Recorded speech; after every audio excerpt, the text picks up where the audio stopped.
చకాచక్.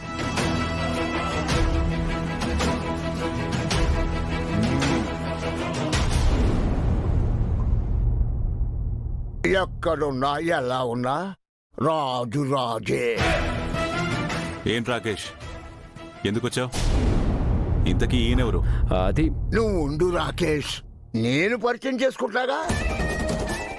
నిజానికి పరిచయం అవసరం లేని శత్రుత్వం ఉంది. నువ్వు మర్చిపోయావంటే. ఓ పెద్దయినా, ఏం మాట్లాడుతున్నావు? ఆ? నీ వయసు ఏంటి, నా వయసు ఏంటి? నీకు నాకు శత్రుత్వం ఏంటి? అసలు ఎవరు మీరు?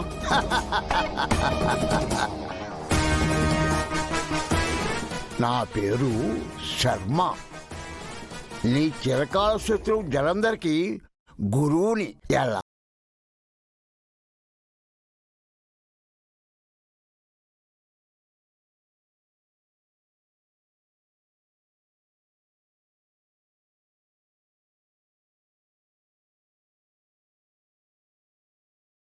అందరికీ ప్రచారం అయిపోయింది. అవును, నేనే ఆర్యవర్ధన్ని. ఇదిగో నా కూతురు, నా కొడుకు అభయ్. చాలా, ఇంకా ఏమైనా కావాలా? అసలు వచ్చిన పనేంటో చెప్పండి. కొన్నిసార్లు దాగిన నిజాలు అనుకోకుండా అవే బయటకు వచ్చేస్తాయి. రాకేష్, వీళ్ళందరూ మనం ఎందుకు వచ్చామని అడుగుతున్నారు. ఎందుకు వచ్చామో చెప్పు.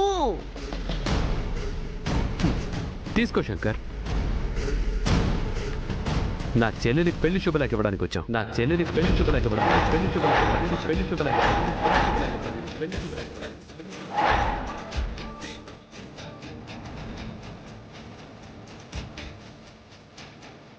తీసుకో శంకర్.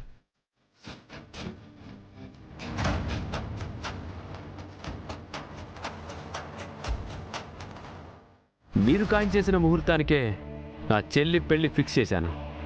కాకపోతే పెళ్లి కొడుకే మారిపోయాడు.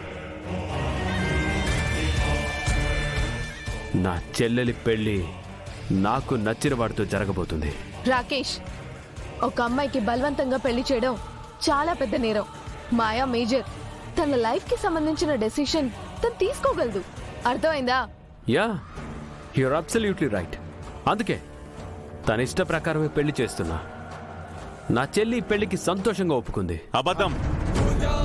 నువ్వే తనని ఫోర్స్ చేస్తుంటావు. శంకర్ గారు, ఎవరికో పెళ్లి ఫిక్స్ అయితే మనం ఎందుకు డిస్కస్ చేసుకుంటున్నాం? అది చూడు రాకేష్,